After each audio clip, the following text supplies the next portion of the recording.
con más encuentro informativo y en este caso para hablar de una actividad que se llevó adelante esta mañana, este mediodía casi en la Universidad Nacional de Río Negro, porque se hizo la presentación del libro Experimento Libertario. Y para hablar de eso estamos justamente con quien lo escribió, estamos en comunicación con Guido Agostinelli, que es licenciado en Economía de la UBA, y queremos agradecerle mucho por estos minutos y bueno, para comenzar esta charla, darle la bienvenida. Buenas noches, ¿cómo estás, Guido? Buenas noches, ¿cómo están? Bien, muy Todo muy bien. bien. Bueno, hoy se hizo la presentación aquí en nuestra ciudad, en la universidad, de tu libro. Contanos un poquito en principio cómo fue. Bien, fue a las 11 de la mañana, fue bastante entretenida. La verdad es que hubo mucho feedback en la universidad, noté muchísimo interés. Nosotros no solamente llevamos este libro, último libro que presenté, que es Experimento Libertario, sino también mi libro anterior, que es Falacias Libertarias, Mm. que la verdad es que tuvo muy buena recepción, pudimos discutir algunos puntos y tratar de entender qué es lo que está pasando hoy a nivel nacional, ¿no? Con la gestión local, con la gestión a nivel nacional, ¿no? Qué difícil, ¿no? Me imagino que en el tiempo que te llevó a escribirlos, investigar, bueno, escuchar, conocer, ver lo que en algún momento parecía impensado, hoy se está viviendo, ¿no? Y muchas preguntas surgen en torno a esto. Sí, sí, de hecho surgieron muchas preguntas, fue bastante dinámico, a diferencia de quizás otras presentaciones. Obviamente, como yo suelo presentar más cerca de Buenos Aires, las preguntas suelen ser menores, también tenemos una sobreabundancia de información, pero me parece que contar el libro, y más que nada porque mi primer libro, que es Falacias Libertarias, yo lo empecé a escribir cuando Milei estaba tercero lejos en las Claro. encuestas, ¿no? Se publica cuando estaba tercero lejos. Con lo cual habla de que en realidad yo no es que saqué el libro para atacar al presidente de la nación, ni mucho menos, sino que siempre tuve interés en lo que es la escuela austríaca. Yo soy economista, entonces siempre estudié en profundidad la escuela austríaca, y bueno, cuando vi que empezó a difundir la Milei estas ideas, es que justamente escribí el primer libro, y este segundo libro, Experimento Libertario, ya lo que hace es complementar con información de las experiencias libertarias que hay a lo largo del mundo, que Mm. hay varias, digamos, a baja escala, y que incluso podemos decir que Argentina todavía no es un experimento libertario, dado que todo lo que está haciendo la gestión de Milei, o en gran parte, no tiene raíces libertarias, ¿no? Sino Mm. que está haciendo una intervención fuerte en la economía, y eso hay que explicarlo, hay que entenderlo, y hay que entender que posiblemente si al gobierno le va bien, sea una transición que se está yendo rumbo a una economía libertaria, vamos a decirlo así. Bueno, cuando hablamos de cuestiones de economía es difícil porque no todo el mundo puede entrarle, digamos, en un lenguaje. Y en este sentido, como decís, estos libros tuyos han tenido una repercusión justamente en esto para poder empezar a entender un poquito de qué se trata aquellas personas que tal vez no están en el mundo y que, bueno, que llegó este hombre con estas ideas muy distintas a las que se venían desarrollando en los últimos años en el país. ¿Cómo es un poco llevar esa investigación y después plasmarlo para que, bueno, que sea leído y tratar de entender un poquito qué es lo que está sucediendo en la actualidad? Sí, lo que yo trato de hacer no es solamente el libro, sino que tenemos un trabajo muy fuerte en redes sociales, Mm. no solamente en mis redes sociales, Guido Agostinelli, sino también tenemos Economía sin Falacias, donde también tenemos un canal en YouTube, y ahí mismo entrevistamos, por ejemplo, a economistas de todo el mundo. Eso me permitió no solamente recabar material para el libro, sino también para las redes sociales. Y eso lo que permite también es entender hacia dónde va el mundo, y Mm. entender que no tiene nada que ver con lo que nos propone el presidente actual de la Argentina, entender que en realidad los países están planteándose qué tipo de intervención hacer, no retirar al Estado digamos, de la escena política o de la escena económica. Entonces, esto lo que hizo fue que bueno, también, digo lo de las redes sociales porque Mm. también el lenguaje, que si bien en el libro trato de que sea justamente para lectura de todas las personas, Sí, en las redes sociales más es aún, más digamos, ¿no? accesible. Uno tiene que sintetizar en un reel de un minuto, en un TikTok de un minuto, un concepto que a veces en el libro obviamente está con un mayor grado de profundidad, pero así todo trato de que no sea exclusivamente Mm. académico, si bien obviamente soy economista, y trato de hacer foco en las cuestiones económicas. Entonces, a raíz de eso es que sí, es cierto lo que vos mencionás, es bastante valorado, digamos, son bastante valorados los dos libros, porque tienen un lenguaje bastante ameno.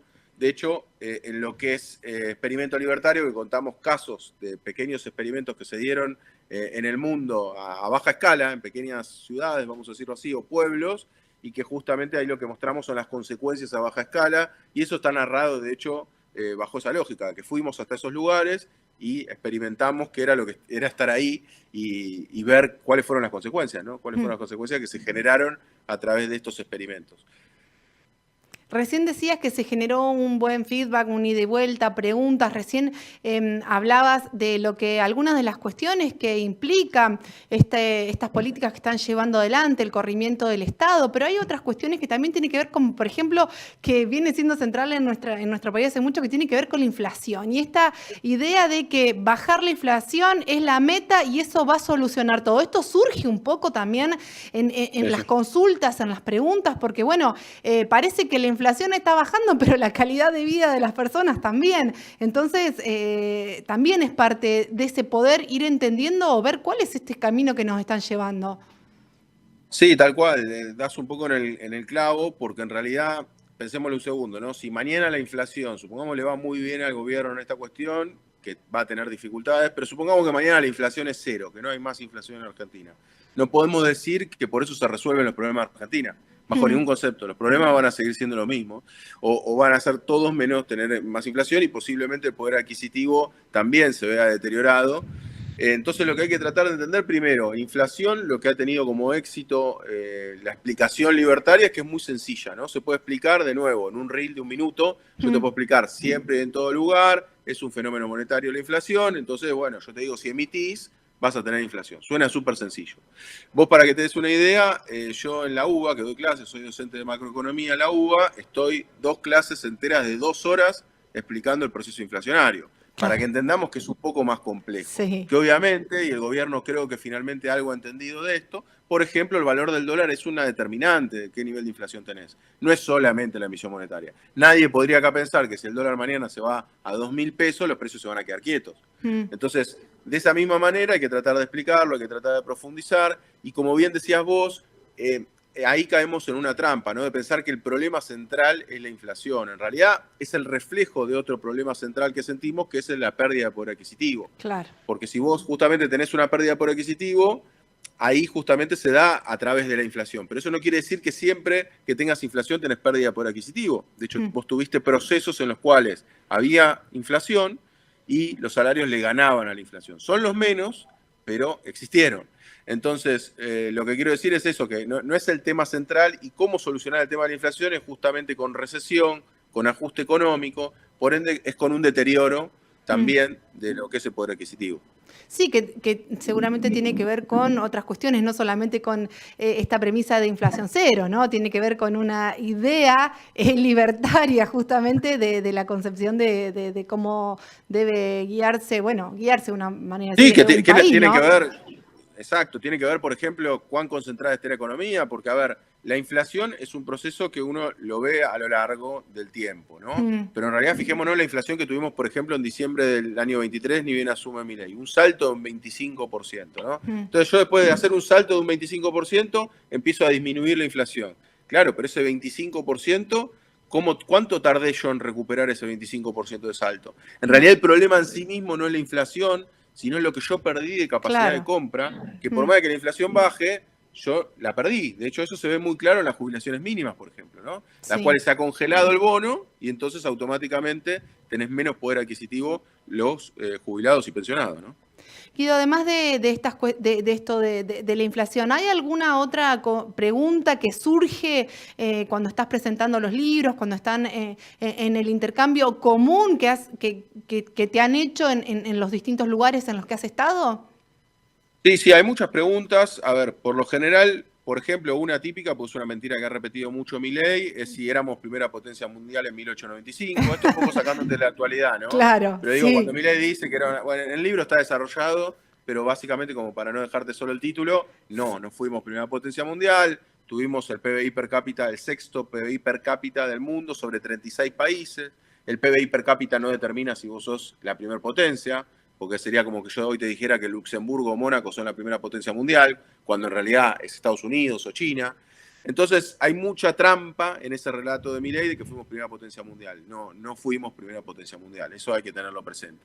Y después del día a día, sí, claramente hay muchas preguntas con respecto a, bueno, qué es lo que va a pasar con la industria, Claro. con esta apertura de comercio. La incertidumbre, ¿no?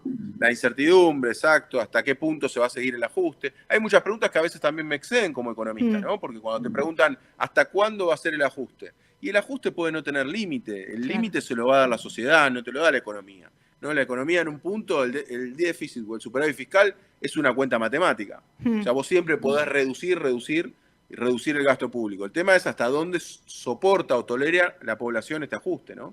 Bien.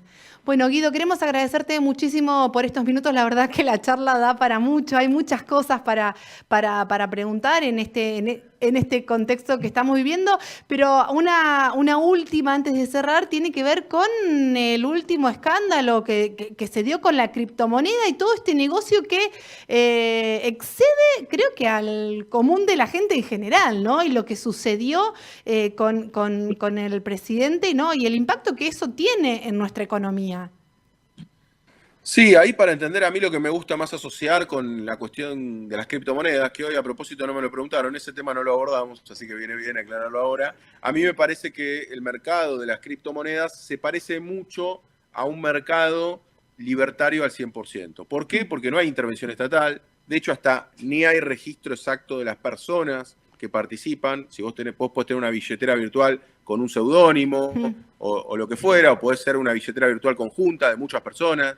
Entonces me parece que lo que sucedió con la criptomoneda y por qué Milei las incentivaba tanto es producto que es lo más parecido a un mercado libertario. Claro. Por ende, en realidad esta cuestión de si es estafa o no es estafa, que eso se lo dejo más a los abogados, lo claro es que en realidad hubo una oferta y una determinada demanda. Entonces después veremos la intención de esa oferta y la demanda si configura un delito desde ya. Pero quiero decir, en términos libertarios es algo totalmente normal.